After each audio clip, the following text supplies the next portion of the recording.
Беларусь французская прынцэса наведвае чацвёрты раз. Брэст стаў новай кропкай на карце яе падарожжаў. Асабліва цёплы прыём высакародных госцю чакаў у сярэдняй школе номер 15. Французскую мову тут вывучаюць паглыблена. Ребята очень любят встречаться с такими гостями такого уровня, потому что именно они являются носителями французского языка и представляют культуру Франции. А для нас это очень важно.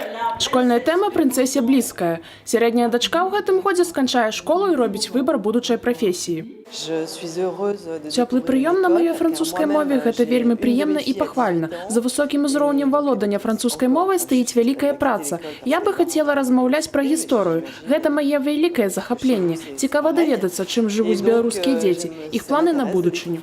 Вучні падрыхтавалі экскурсію на французскай мове па школьнаму этнаграфічнаму музеі спадчына. І вось сапраўды выдатная падзея. Прынцэса асвойвае кросны. Вот это кладем сюда. Двумя руками. Фальклорны калектыў «Скарбонка», канцэртная праграма, мастацкія выступленні – усё гэта парадавала вока і слых прынцэсы.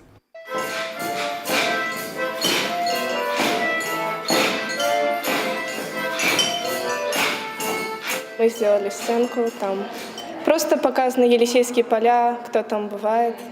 Мажоретка, например, как я. Любовная пара будет, влюбленная. Будет хиппи и много еще интересного. З вучнямі школы прайшоў адкрыты дыялог. Гэта добрая магчымасць задаць пытанне нашчадку Людовіка XIV і стрыечнай сястры амаль усіх еўрапейскіх каралёў. Собираюсь поступать в университет, связанный с языками, и мне это действительно нужно. Поговорить с носителями самого языка, то есть на французском. Возможность не часто выпадает, чтобы пообщаться с носителями языка, который я учу, поэтому это, естественно, интересно. Может быть, она что-то интересное расскажет.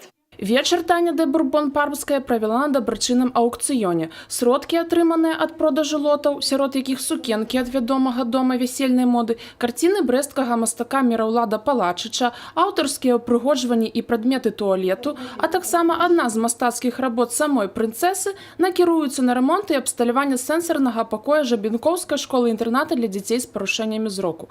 Дарэчы, той самай, якой на працягу ўсяго дня абароны дзяцей збіралі падарункі удзельнікі дабрачыннага тэлемарафону «Ад сэрца да сэрца» на тэлеканале «Беларусь-4». Выходзіць, прынцэса падхапіла эстафету дабрачыннасці. Дыяна Мішчук, Сергей Мацвійчук, Александр Воронін, тэлерадыёкампанія «Брэст».